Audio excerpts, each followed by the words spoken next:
Hi, y'all. Katie Parker, alcoholic. And it is my birthday. And Charlie and I we agree that it sucks that we both share the same day. Trust me, it's like, oh, let's all clap for Charlie. Now, if we both shared the same AA birthday, it would be different. But it is a little, we have certain years, the 5s are my big one. You know, and I'm 61, just turned 61. I personally love getting older. I mean, you know, I'll give it skin, hair, eyes kind of suck. But what I have here, I'd never give up. You know, I love, Bob Bazan once said, the spirit never grows old, the body does. And that seemed to kind of wrap it up for me. I mean, getting off the ground is a 3-point move, I get it, you know. Put one hand down, you kind of kick it up. Then when you stand up, you got to wait a minute, and then you can start walking. Got a little bit of that Labrador Retriever feel, you know. Have you ever seen an old dog walk? Every move looks, you know, specific. But we are so grateful to be here, and Glenn and Jane, thank you so much for having us.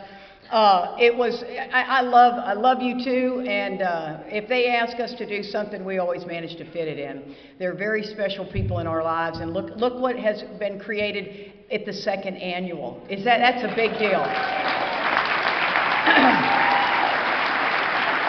This stuff just doesn't come together. I mean, this is a lot of work, and I think sometimes in Alcoholics Anonymous, some of us get very lazy, and we take for granted these events. And I always hate when somebody says, you know, if you got a complaint, go to somebody. If you got a complaint, write an inventory on it, okay? That's what you need. Yeah. Don't be telling anybody anything. Keep it to yourselves. You know what I'm saying?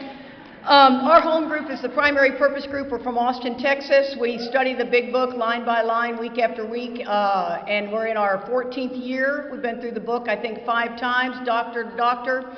And to me, it's one of these kind of meetings. The reason I like it so much is it's not a meeting that you share your experience about the Big Book. There's nothing wrong with that. But this particular meeting is talking about what the founders found necessary to put in the Big Book of Alcoholics Anonymous. So it's studying the text for what the text says to do. It's studying the directions. I love that basic idea, because for me, I didn't have Chris's story. I came in, I was one of the lucky ones. I found Alcoholics Anonymous, fell in love with you, found out we are a small group of people that have that experience.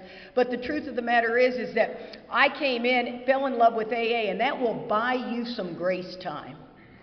Because you can stay sober on the fellowship for some time.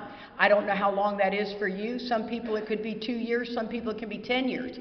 But we did the steps when we first came into AA, but I misunderstood a ton. Mark Houston was instrumental in our lives.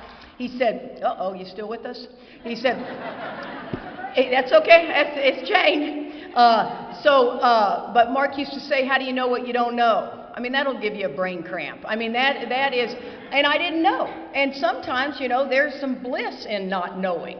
But once you get to a certain point, you can't prevent. An alcoholic hears solution. They may not know exactly how to get there, but they can hear it in a meeting. And that's what we're drawn to. That's at least what I'm drawn to today. Our meeting has over 250 people studying the Big Book on Tuesday nights at 7:30 at 2701 South Lamar. If you're ever in Austin, please drop by. I've been sober since October the 28th of 1984. For that, I am truly grateful. It is 5.5 months longer than my husband. Thank you. People say time doesn't matter. It damn sure does. I mean, don't you love to ask somebody, so how long you been sober? And when you got more time than them, you're like, they never see that. You just know it. And I always tell Charlie when he's suffering, you know, honey, it'll make a little bit more sense in about 5.5 months. Just hang in there. Today I told him, I said, having 34 years is great. You'll see.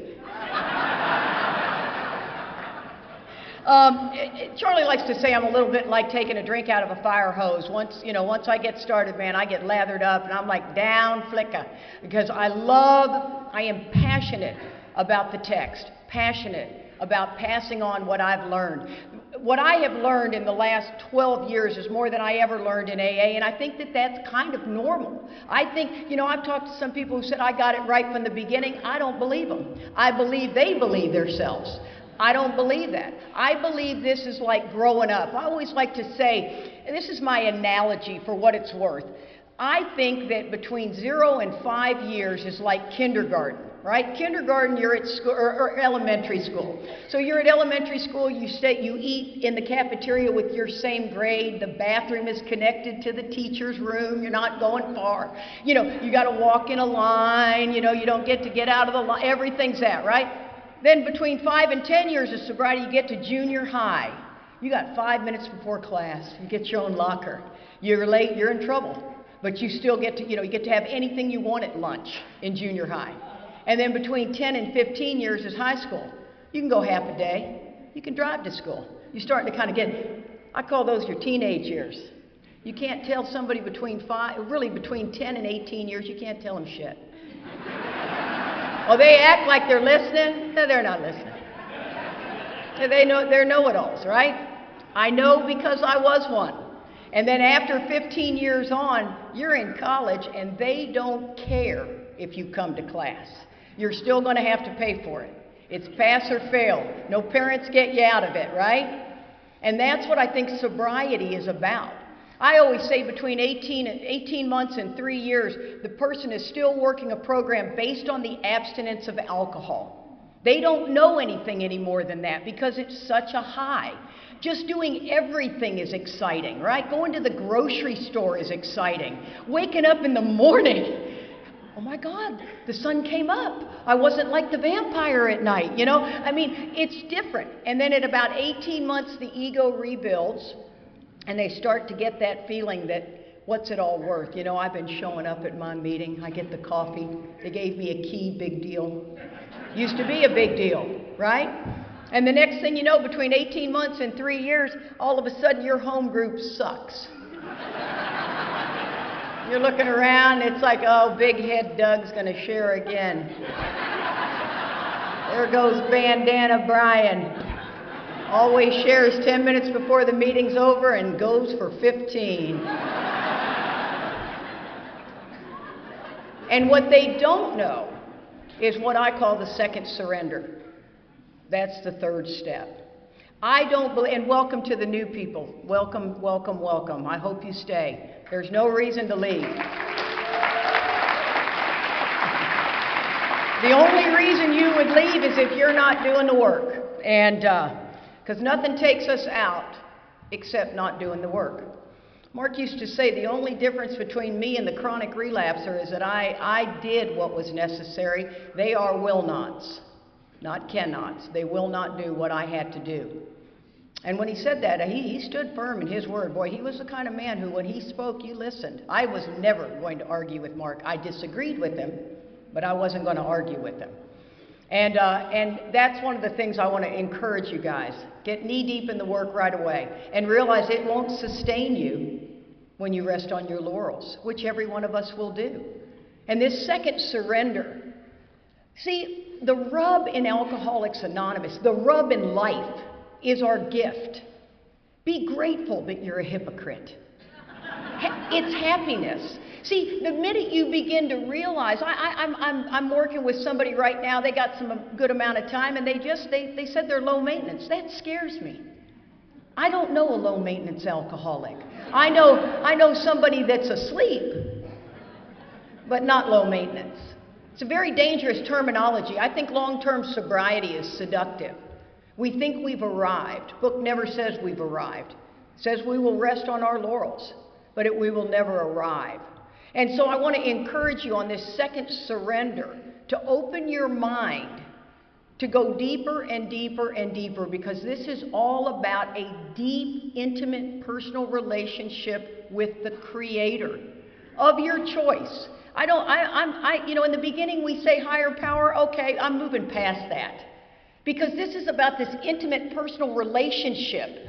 If you want to have that, you're going to have to dig deeper. You're going to have to pick some sort of entity. Eastern religion, Western religion, Native American, I don't care. We throw the gates so wide open, you get to pick whatever you want, but find a journey.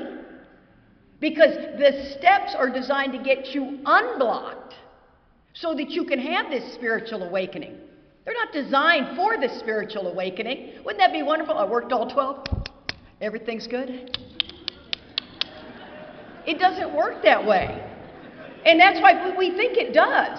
I did. I say all these things. When I say we, I'm saying me. The chief and the Indian thing, kind of, right? So Dr. Bob said,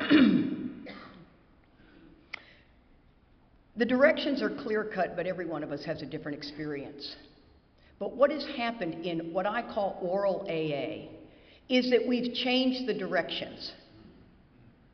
And so that if people come and they go, well, that wasn't my experience when I came in, that wasn't what my sponsor did. Okay, well, let's go from the book, because we don't want to deviate from the directions. See, do you see how we flipped it without even knowing it? So everyone's gonna have a different experience, just like we all drank differently. That's why what Chris was saying, your war stories, I just tried to do it. I gave somebody a CD for a 12-step call, and you know what he latched onto? He said, that guy had 6 DUIs. I never had one. Because that's always what we're looking for. And I, at the time, it was not appropriate for me to give him the first step talk, because we were at an event that would not have been the appropriate thing, so Charlie's going to call him. But it was really interesting, because that's what we do. So do understand that we're talking about the directions are clear-cut. There's nowhere in the book that says you are to wait any sort of time except making the decision to go on with the work. That's it. Once you've made the decision to go on with the work, then you better get it moving. And I say that shouldn't be more than 48 hours. The third step says we are almost always in collision with somebody or something. And then the 10th step says we've ceased fighting anything or anyone. That's 26 pages. We will run from that. We will hide. We will do service work. We will do fellowship. We'll play volleyball. I'm not saying any of those are wrong, but we'll do anything to avoid those 26 pages of work. And I'm telling you, I've always said, if you're not writing inventory monthly and having someone listen to it, you're not writing enough inventory. There is nowhere in the book that says, if you're bugged, you need to write a piece of inventory. See, it needs to be your barometer, needs to tell you, did I get the freedom I needed when I called Marty with the 10th step? And if I didn't get the freedom, I'm writing an inventory. I write inventory so often, it takes me 4 minutes. Write it on the back of a napkin. And then call her, and I don't have to meet her knee to knee. We don't have to meet at Starbucks. We don't have to set up an appointment. We're going to do it over the phone. It takes 35 minutes. And I am free. We act like we get to talk trash about people and buy into that, and we don't. It's getting ready to lay this out in the third step. I say the third step is more than a prayer. We tend to rush people through. That's what it was done to me, and God loving me did the best he could. But, first is, you think you're alcoholic? Well, I have to be. My God, my world is falling apart. How do you feel about God? I got no problem with God. Okay, let's get down on our knees, do the third step prayer. I remember thinking it was hokey. I thought the word bondage was kind of freaky. I had just quit drinking 2 days ago. Okay, we don't need to be talking about bondage and God in the same thing. And I just remember thinking, I felt nothing. Now, I've seen people feel amazing things. Once again, your experience will be different, but we're going to do it. So I didn't understand the third step. And let me tell you, I call it the second surrender. And for you guys that have 18 months or more, this is when you're going to really have to start waking up. You guys that have time, watch what I'm going to tell you. Look for this. Be awake and aware, because this whole weekend is about the text. So I think it's easier to get a drunk to quit drinking than it is to get one of us to quit playing God. It really is simpler to quit drinking. We act like quitting drinking was the hardest. That was nothing compared to some of the pain I've been in sobriety. You start feeling it. Alcohol was the only thing that treated this life based on self-will. See, alcohol's not the problem. Alcohol is the solution. I didn't get that. It says on page 62 that selfishness and self-centeredness, that we think, and we is the first 100 that wrote the book, is the root of our troubles. I misunderstood that. I thought it said stingy and conceited, and that was not me. I mean, I was voted most likable 4 years in a row in high school. I didn't learn a damn thing, but everybody loved me, okay? That's all that mattered to me. It was social, all social. So if it says selfishness and self-centeredness, what it's trying to tell me is in the fourth step, it says the world and its people really do dominate us. The world and its people dominate us. In that state, the wrongdoings of others, fancied or real, have the power to kill. Just kill. So think about the world and its people. That's a lot coming at you. And I'm telling you, just watch yourself. The 10 and 11, when Bill does that, it's going to be outstanding because it's trying to wake you up. It's no longer damage control. The 10 and 11 is watching yourself, watching your thinking. You're not responsible for your first thought.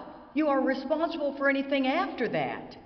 So my first thoughts are pretty ugly. I don't know about you guys, but if you're awake, they're pretty ugly.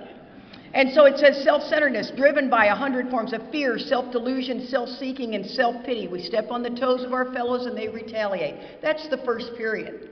So let me give you an example of what that would look like.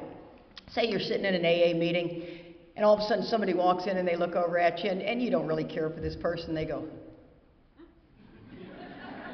they're like, what the hell was that? And they go talk to a friend of yours. Oh, that's a problem, right? And then the friend kind of does that, looks over at you. What is going on?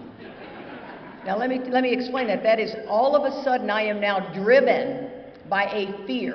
The mind has to go into the delusion of what is that? What is that? Storyline, storyline, storyline. Got it. Got the storyline.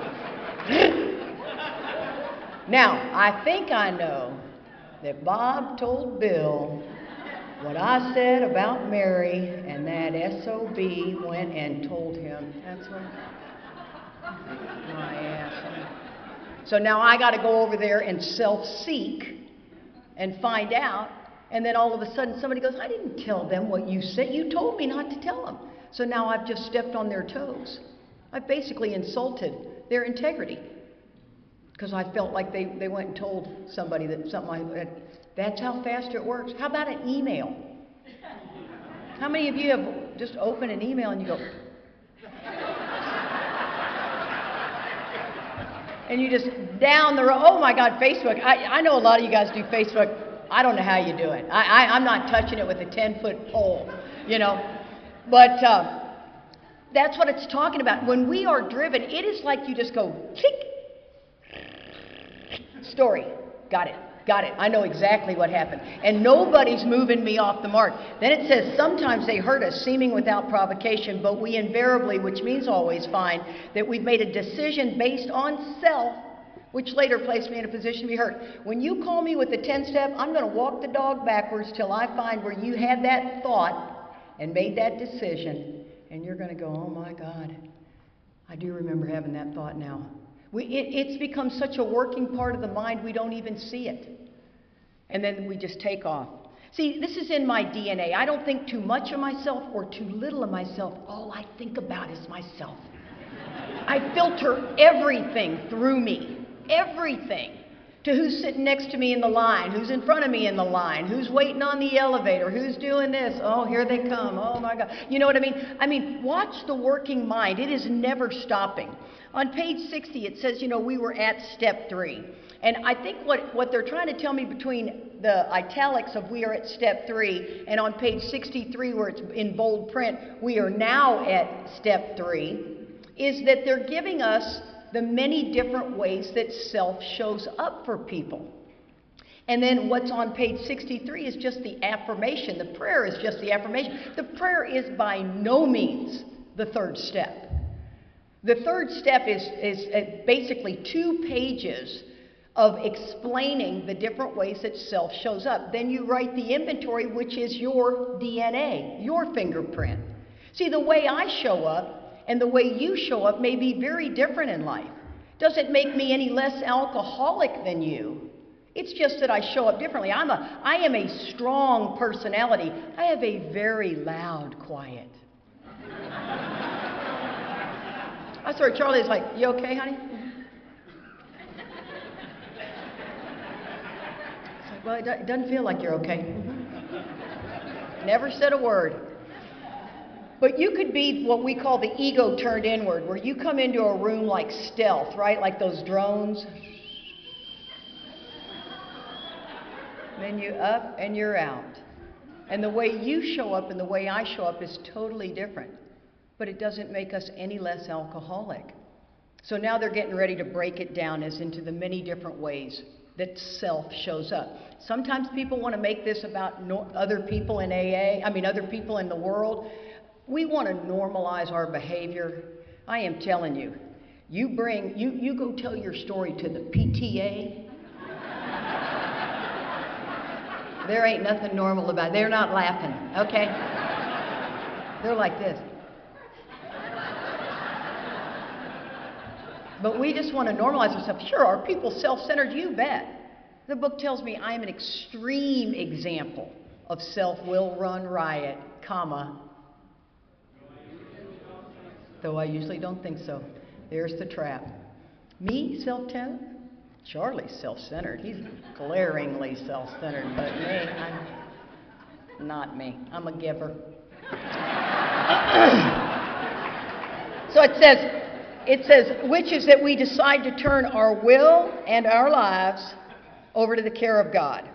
Our will is our thoughts, and our lives are our actions. This is always a cause and effect, period.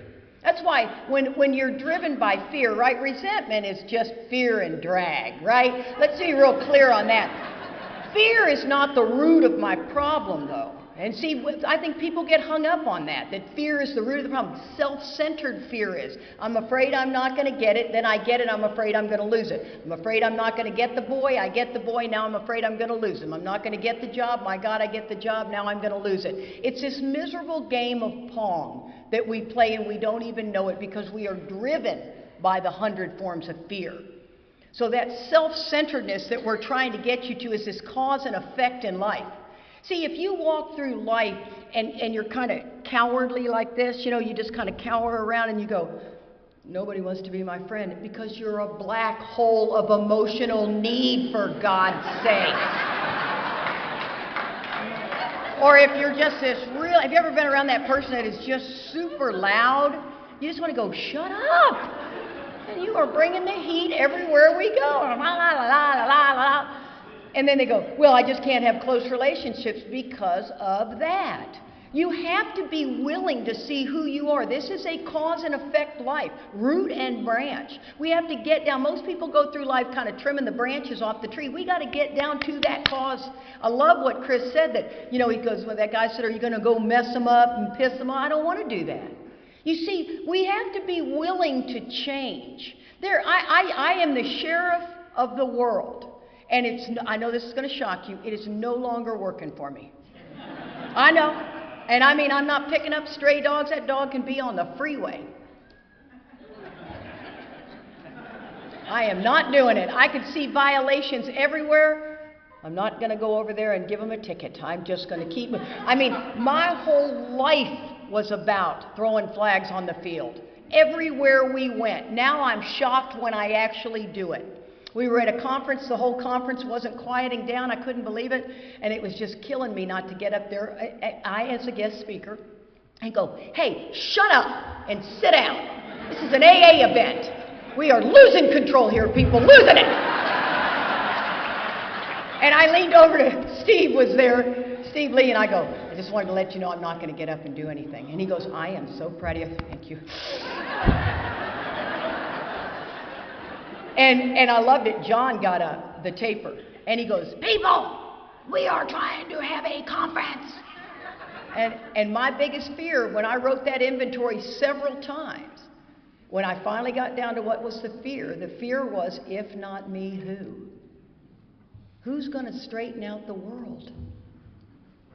And they said, I always love to laugh, oh, I'm not finding it very funny. You know what I mean? And now when I'm the laugher, I love it, but not when they're laughing at. And she said, oh, honey, somebody else will step in. You just don't let them.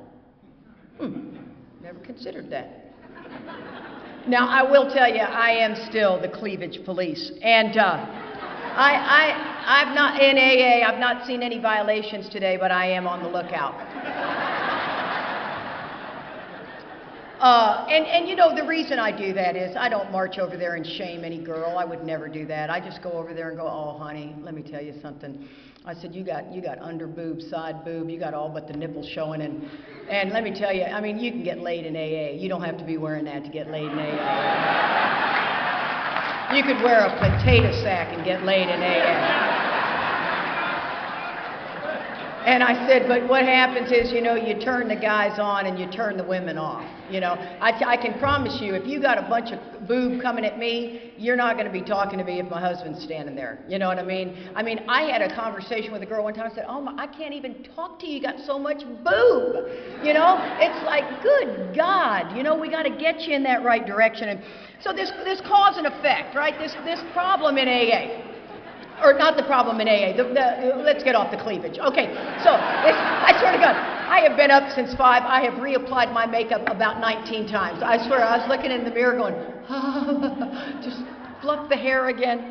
This cause and effect is what the third step is all about, right? If we're going to turn our thoughts and our lives over to the care of God, what does that mean? And I love what it says. It says, just what do we mean by that and what do we do? Fair question, straight out of the book. I have to always remember that my external affairs are a demonstration of my inward condition.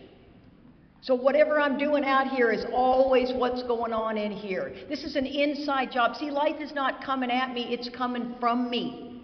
And it says that we spend the next 2 pages explaining what do we mean, and then it switches to what do we do. So here's what do we mean. It says the first requirement that Katie's got to be convinced that any life run on self-will can hardly be a success. I wasn't. There are days I am not spiritually fit, and I am running on self-will.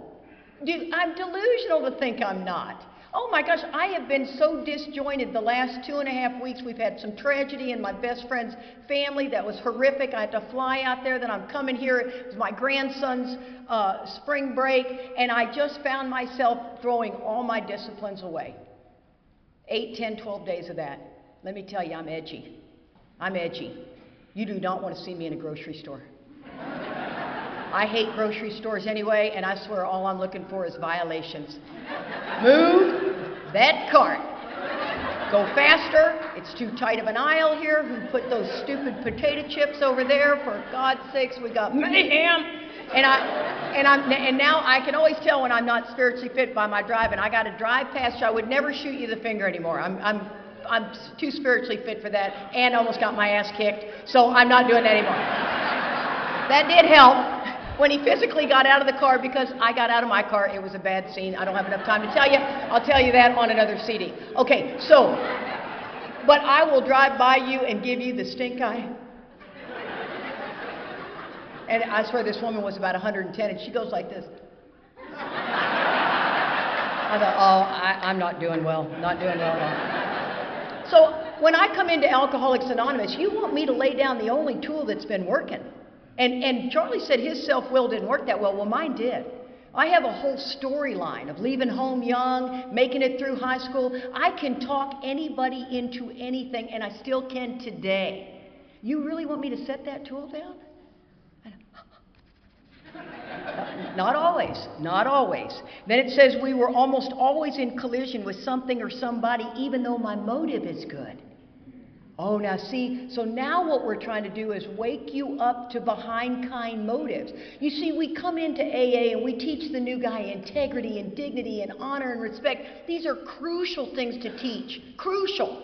Show up, shut up, sit down, don't pop up and down, and get off your god dang phone. 9 people over here were on their phone, and you know who you are. You are pissing me off bad. I even told Charlie, I thought, I can't do anything, I'm not spiritually fit. Charlie, tell that guy, tell him. Charlie goes, I'm just going to let him be on his phone. Katie went, great. Do not look at your phone during a meeting. During a speaker. Turn the damn thing off. And if that bothers you, write a piece of inventory on it and let me listen to it. Because it's so distracting. You hold your phone up and what is so important? That is an asleep spirit. I can tell you that. Okay, that's my rant. So, yeah, that's an asleep spirit. That's incredibly self-centered and asleep. That you got to look at your phone for God knows what reason. Unless you got a sick kid or you're on a liver transplant list.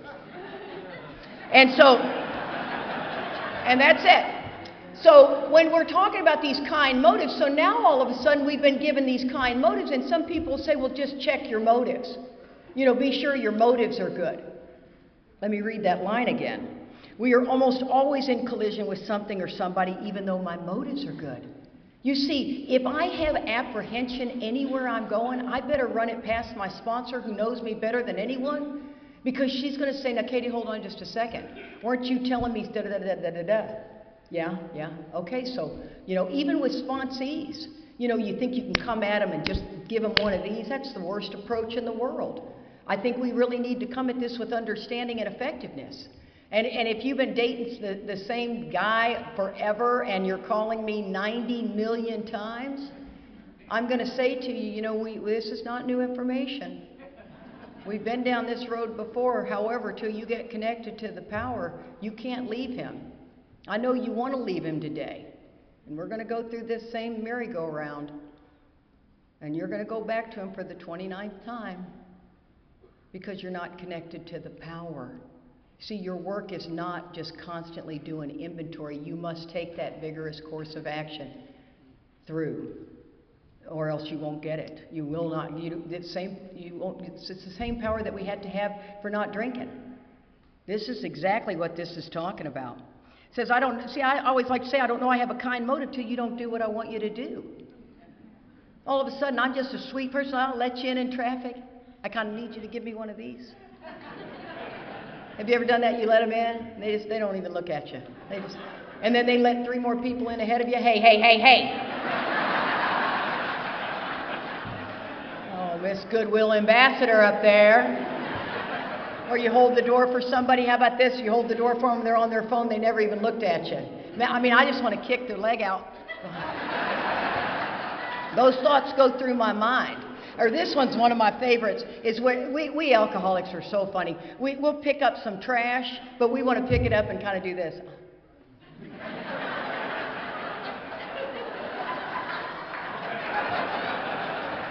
I'm a giver. A lot of times we say, I've got good intentions, right? Good intentions are the same thing we're talking about. Now, if you're a little confused, that's okay. Because all the third step is trying to do is to wake us up to the many different ways we show up. So it's getting ready to start breaking it down. It says we're the actor running the whole show. We are forever trying to arrange the lights, the ballet, the scenery. Forever. If they didn't want us to stay in this work, to stay unblocked, to follow whatever spiritual path I want to follow, they would never have put forever. They would have said, by now, you're going to be better. Never says that. It says we will become to rely upon it, don't get me wrong. But that's after we've done these disciplines all the time. It's become a working part of my mind, these disciplines. Not because I've got 20, 30, 40 years sober. And I love where it says, the next it says, if my arrangements would only stay put. This is my delusion. If my arrangements would only stay put, if everyone would do as I wish, the show would be great, damn it. How well have you gotten people to do what you want? And here's the thing. I want you to do this, but then I may change the plans, but I'm not going to tell you, and you need to read my mind. And here's the thing, if you look at that, the actor running the whole show, if only my arrangements would stay put, sometimes we go to another 12-step fellowship, and I'm not going to ruffle feathers here. I have done it for 3 years, and I have an experience on every side of AA you could be on, but we go to this other 12-step fellowship to manage our emotions and our relationships. I'm going to read this line to you again. We are the actor running the whole show. We are forever trying to arrange the light, the ballet, the sceneries, the rest of the players. If only my arrangements would stay put. If only people would do as I wished. That's out of Alcoholics Anonymous, big book. It's what it's all about. If your relationship is not working well and you're with another alcoholic or not, use the traditions for that. This is not about managing your emotions. You start to manage your emotions, the next thing you know is, when I say no, I mean no. Standing up for myself.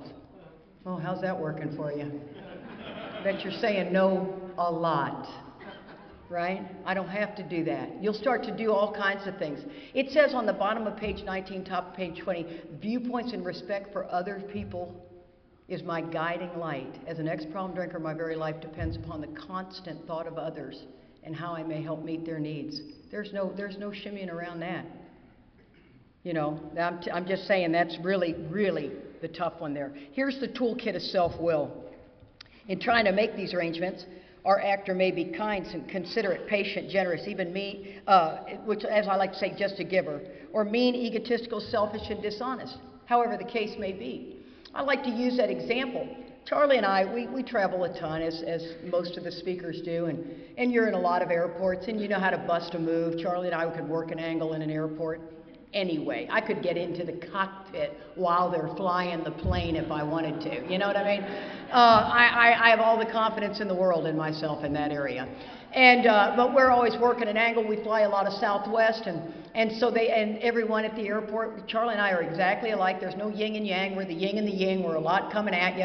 And when we come into an airport, we're like, the Parkers are here, and and Charlie always goes, we're celebrating Charlotte, you know, or whatever, you know, North Carolina, and this one woman, we're A-list preferred, and we go up there, and this new gal at Southwest, they don't turn over very much. It's quite an airlines to work for, and this new gal's at the counter, and she goes, oh, I'll take you, and we're thinking, well, she hasn't met us yet.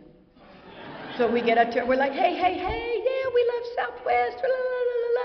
Now, they allow you 50 pounds, and Charlie and I both carry a lot of stuff. And I'm always 52 pounds. I can't shave it off, so shut up, okay? I have tried, and I can't do it. I can't get under 52 pounds. Charlie can't get under 51 pounds. But they love us at Southwest and never give us a problem. Well, this girl's brand new. Charlie puts my bag up there, and she goes, oh, sir, I'm sorry, that's 52 pounds. And we're like, huh? And she, yeah, you're going to have to take that out. Oh, I'm not the girl in the airport who unzips her bag. I'm sorry, I am not just going to go, and here's my underwear, and here's this.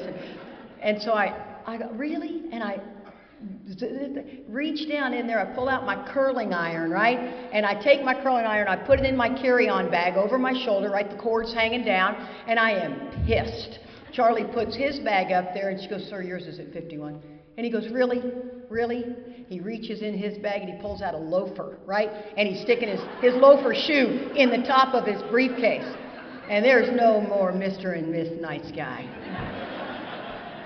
And I mean, when we walked away from her, we were just like, can you believe that? I swear to God, we're never going back to her window again. And my little cord's hanging out of the back of my bag, Charlie's shoes in the top of his, and we're walking, and I looked at him, I went, oh my God, that was the toolkit of self-will, honey, right there. Now, I'd love to tell you I got some spiritual giant moment here. My bag still weighs 52 pounds. I'm just never going to her window, okay? So, spirituality is constantly growing. But do you see how that toolkit showed up? I go up there and I don't even know I'm working an angle until she tells me I got too much weight in there. That's how it works. I'm telling you, when you wake up and watch for it. I live on page 61 with my sponsees. They call me. I am the suicide hotline. You can sponsor any way you want. I'm not going to be in your wedding. I'm not going to throw you a baby shower. If you do that, more power to you. I can't do that because I lose perspective. If I get that close to you to where we're best friends, all of a sudden I don't like the clothes you're wearing, I don't like the boy you're dating, and I don't have a perspective. I lose perspective. So that's how I sponsor. You call me, I am the suicide hotline. You call me with a problem. So this is where we live. So what happened, right? You're calling me with the problem. The show doesn't come off very well. She begins to think life doesn't treat her right. That's where the self-pity comes in. Just think about it. In the last 4 days, when did life not treat you right? This morning? We don't have to go far to search it out. I decide to exert myself more. This is where I'm driven by that fear. She becomes, on the next occasion, still more demanding or gracious. There's that toolkit of self-will juking through, as the case may be. Still, the play does not suit me. admitting I may be somewhat at fault, others are more to blame. That's where that ridiculous line, my part, came in. That's nowhere in the book. It's faults and mistakes, faults and mistakes. And so I've got to see this. So this is where we live. So what you do is you bring me the problem. I'm not even interested in you finding the solution. I don't want your solution, because now your ego has to just look good. Bring it to me. Bring it to me, warts and all, man. We will walk that dog backwards till you see where you made that decision based on self. And it's like focusing a camera, and all of a sudden the picture comes crystal clear, and you go, oh my God, I see exactly what I was doing. Wow. Wow. It's magic. It says she becomes angry, there's column 2. Indignant, there's column 3. And self-pity, there's column 4. This is setting us up for inventory. This third step is trying to wake me up to the many different ways that self shows up. And people always say, well, I have high-end problems. Well, you better. You better. You've been sober long enough. You should be able to keep a job, for God's sakes. If you keep getting fired, that is not God's will, okay? Oh, I had somebody tell me one time, well, I got fired, and it was God doing for me what I couldn't do for myself. I said, oh, stop right there. Stop. Trust me. You got yourself fired, okay? But, you know, I mean, when it says God's doing for us what we couldn't do for ourselves, that's changing my heart.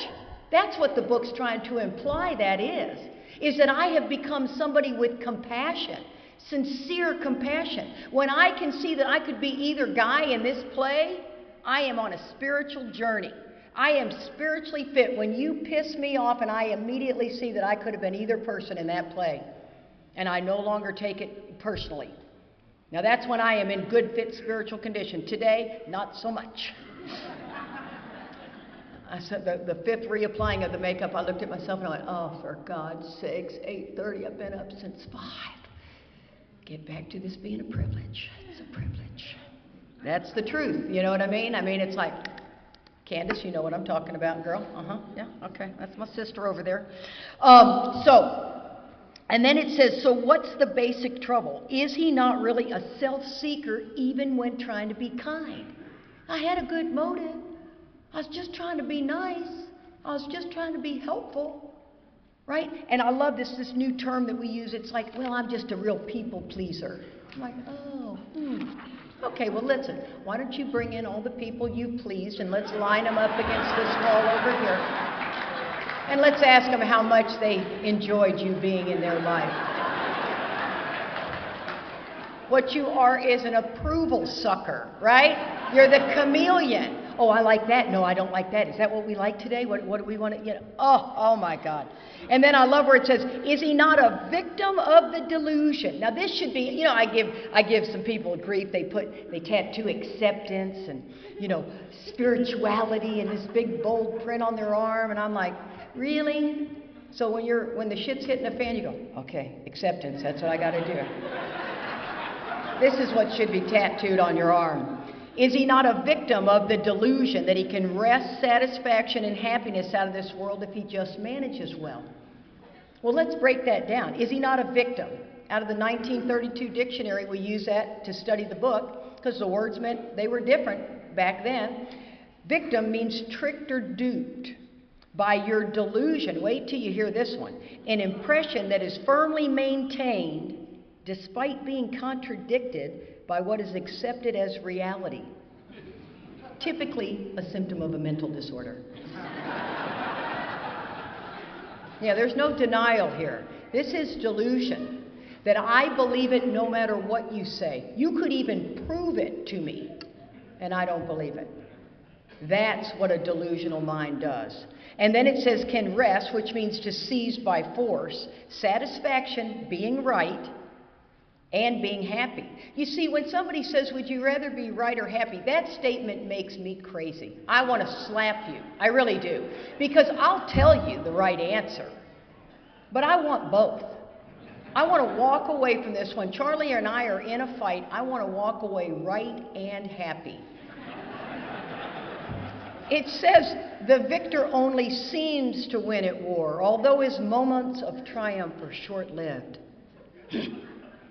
And then it also says, the 12 and 12, that we are incapable of forming a true partnership with another human being. that just make your butt pucker? It should. Think about that. You're incapable. It doesn't say it's going to be a lot more work for you. You're incapable of forming a true partnership with another human being. That means a sponsor, a neighbor, a sibling, a husband, a wife, a child. That's how hard we have to work at this, guys. Let me tell you, you really want to find out how you're showing up in life? Take 3 of the most important people in your life and sincerely sit each one of them down and say, tell me 3 things about myself I could do better. I had a man do that in Canada. I always love when somebody comes back to me the next day, and he was crying, and he said, I did what you said. And he goes, I was shocked. I said, oh, I think most everybody in this room would be shocked. See, we think we blend. Next time you're in a conversation with people outside of AA, do not judge how well you're doing in here, okay? In the world.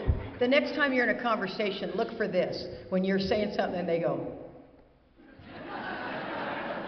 you're going to start seeing that a lot. You know, you just blah. Well, then there's that. We think we blend, and we don't. I'm here to tell you we don't. We blend in here because we're all so self-centered. Right? I mean, you know, if somebody walks by you, if you see glaring self-centeredness, maybe. But that's what it's trying to tell us. And then, you know, and I always like to say, you know, when you say, would you rather be right or happy, you're telling me the promise. And you're asking me to work the promise and hope the step comes true. I get what you're trying to say. But if you don't work me through the process, I cannot achieve that promise. So you must work the step. You must get me to see where self is showing up. Not in being stubborn because I want to be right and happy, but what's driving me? What old idea is driving me that I will die on this hill? See, I'll kill both of us. I mean, you get in a fight with Charlie, and Charlie will know. He'll go, hey, I give. And he goes, you are about that big and you scare the crap out of me. That's the whole idea. And then it says, is it not evident to all the rest of the players these are the things she wants, and don't his actions make each of them wish to snatch and retaliate everything they can out of the show? You see, when somebody is doing it to me, trying to steal the light, I'm going to try to snatch everything. When it's reversed, they're trying to snatch everything. And then it says, isn't it true that even in his best moments, he's a producer of confusion rather than harmony?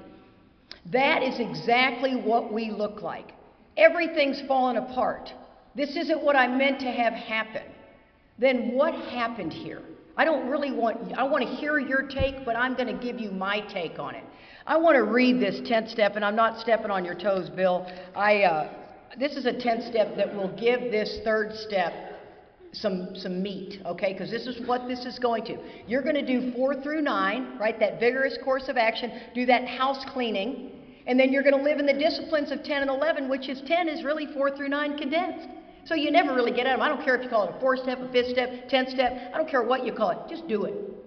So I lost my husband, unfortunately, to this illness. He went out after 23 years sober, ended up dying of a heroin overdose. Devastating. Charlie was my best friend. I made a move on Charlie.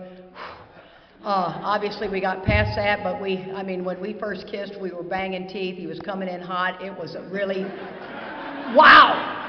It was one of those things where I'm in my head going, what am I doing? And Charlie was like, what? This is all so wrong. He was like my brother. It was like kissing your brother, wasn't it, honey? It was weird. It was, well, that was my experience. Okay, so my husband was a very sick man. He'd had Hep C. We'd done the interferon, the old interferon. It's horrible, horrible, horrible. He had a brain tumor. It was benign. He was supposed to live. It was just rough time.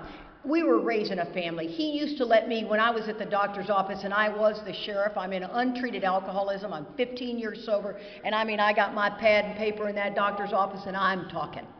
And he just sat there. Let me tell you this, and let me tell you this, and this is what he's doing. And I took notes, and we'd walk out, and I would just guide him. That worked for us. You may not dig that, but it worked for us, okay?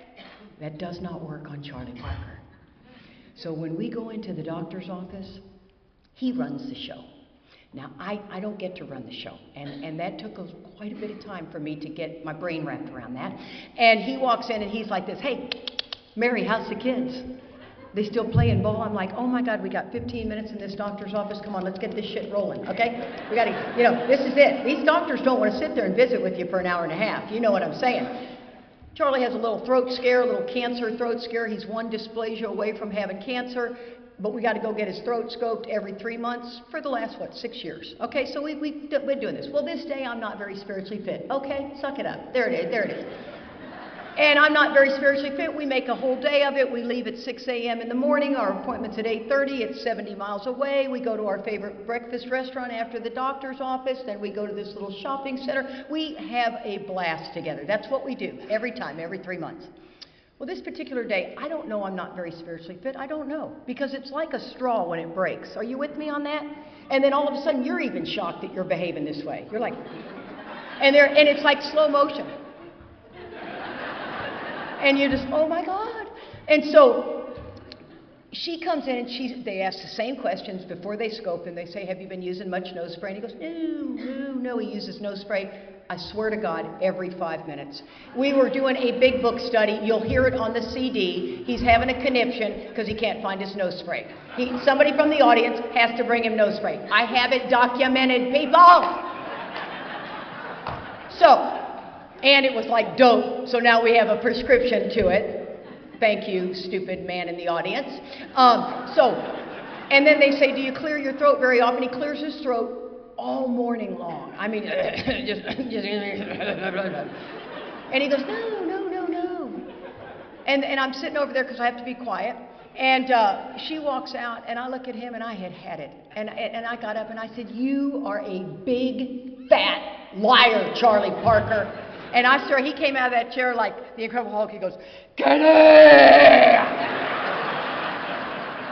And I remember thinking, "Oh, okay. That's how it's going to be. Game on, brother." And I grabbed my purse and everything, and I am doing that uncontrollable crying. You ladies, you know it. It's humiliating, it's painful, but I can't stop it, and I am out here. And I get ready to walk out, and Dr. Simpson's walking in, and he goes, "Whoa, Katie, you okay?" I went, "No." So I go into the front lobby, and I can't stop. I pick up a thing, try to, and I thought, "Oh my God, I gotta get in touch with my sponsor." Well, my sponsor knows we're there. Why? Because I talk to my sponsor about 3 times a week. I am 34 years sober, people. I talk to her 3 times a week. You know why? I want to stay spiritually fit. I do not want to be in the bondage of self. I will do anything to be in the bondage of self. I hate the bondage of self. And by the time I picked up a drink, let me tell you, it would be the solution, not the problem. And so I don't do this because I'm afraid of drinking. I do this because I don't want to live in that darkness. I have lived in that darkness. And my sponsor works in big high criminal court. And unfortunately, she can't, tell the judge, Katie's calling, God. Recess. And I even asked the judge, and the judge was like, "No, Katie, we can't recess for your calls." I'm like, "Fine." So I have to text. I'm not a fan of texting. I think texts are for facts, not feelings. So don't misunderstand this text. It just happened to be this day, okay? So here it is. "Marty, I need a new toolkit for a sick husband. We're at the doctor, and I just left the room. I can't stop crying. I must sit there and be submissive." See, there's the old idea. Do you really ever see me being submissive? But in that moment, I swear to God, I believe I'm going to become submissive. I believe it. That's why I'll kill both of us. I can't do that. He does not give them enough information. Boom! She calls me right away. Did I wake you up? Good. Okay. "Marty," this is how she always starts. She goes, "Oh, honey, I'm so sorry. It must be so painful." And then she goes, "Oh, bam!" "I'm sure he's scared, maybe even terrified. None of this is about you. How can you be helpful? Are you in the doctor's office treating him like he knows nothing? Are you the doctor police? How are you coming off when you're giving information to the doctors? Are you smugly superior?" Oh, yeah. Welcome to the program of Alcoholics Anonymous. Okay? So this is what, I swear to God, I text her back, I went, "Yes." What scared me was that I instantly stopped crying. It actually almost felt crazy. And I'm not crazy, people. I've worked with crazy women. I am not crazy. I can act crazy, but I'm just an alcoholic. I do not suffer from anything but alcoholism. But she turned those waterworks off just like a hose. And then she says, stepping on his toes, are you? Well, if not you, who? All cloaked in a good motive. You have all the tools, hon. Just use them. I know hospitals and doctors are some traumatic stuff for you, and you go on super high alert. This is a new day. And let me tell you, the best part of that, I sent her back, I said, thanks. The best part of this is Charlie walked out. This happened in about 3 minutes because the 10th step says to do it quickly. Everything's urgent in the 10th step. Immediately talk to somebody.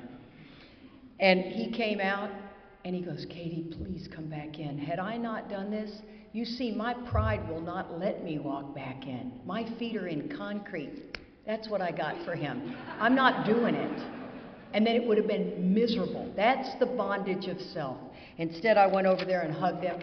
We walked back in. I swear Dr. Simpson loves us, but he is scared to death of me. And he goes like this. He goes, you okay?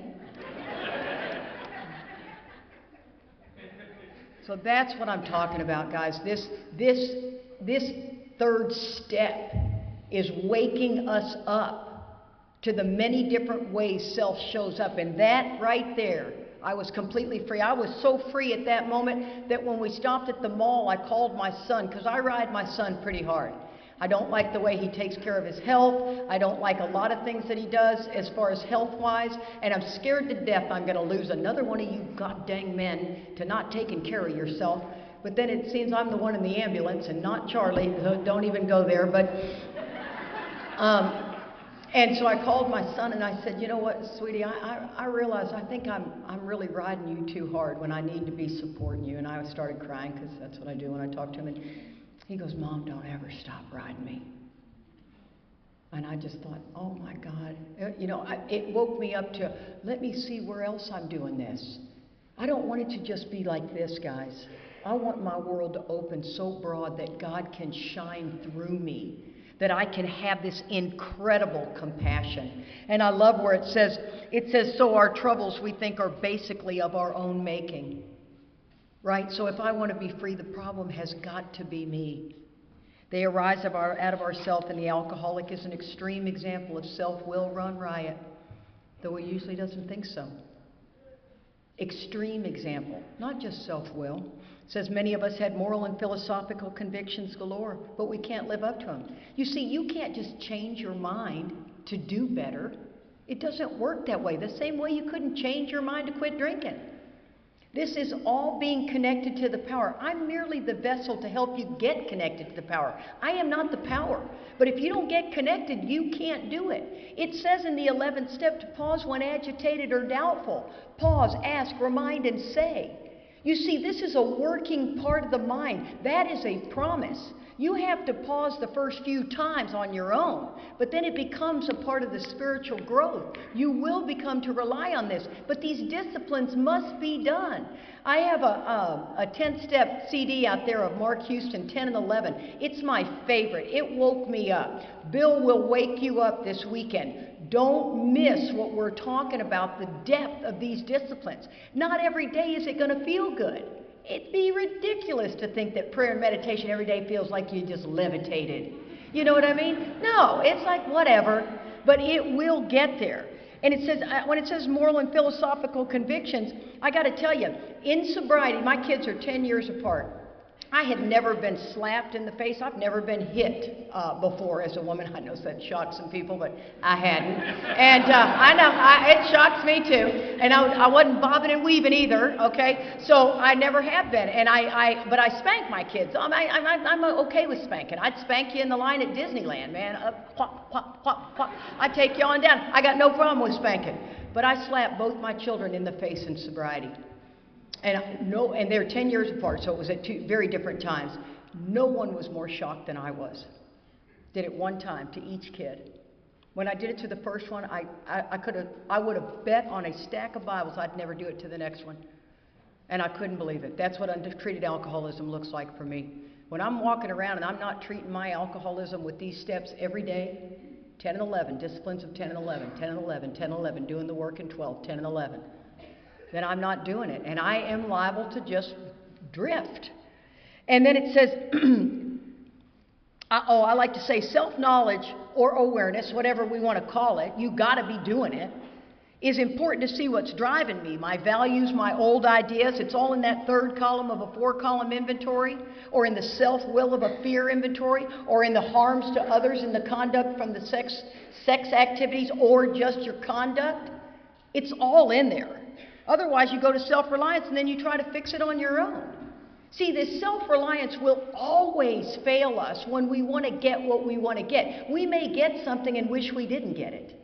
That happens to us most of the time. The 4th step is a consideration of how we show up.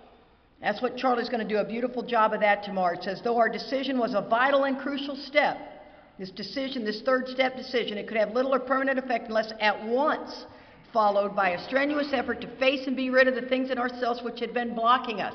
Our liquor was but a symptom, so we had to get down to causes and conditions. This is what we're talking about. This 3rd step decision, unless followed at once, won't touch us. You guys over there, hear what I'm saying. This must be done quickly. I don't know how long you can stay sober. Some of us can stay sober longer than others, but I'm not playing that game of Russian roulette. You get in, we're going to be doing the work right away. So then it says that's the end of what do we mean. Then it says what do we do? And this is what I'm going to end on, guys. It says we had to have God's help. This is the how and why of it. First of all, we had to quit playing God. Why? Didn't work. And how many times do we have to see it didn't work? About 8 million times. Next, we decide, now here's the decision. The prayer is the reiteration of the decision that God was going to be our director. He's the principal, we're his agent. And I love what the word agent means. It says to empower to act on his behalf. You see, I am not here to tell you what car to drive, what boy to date, what clothes to wear. I am here to be the vessel to get you connected to those. I do not want to manage your life. It's hard not to. I do want to slap the crap out of you sometimes, but you know what I mean. When we sincerely took such a position, what position? That I'm not going to play God. Oh, that's not easy, guys.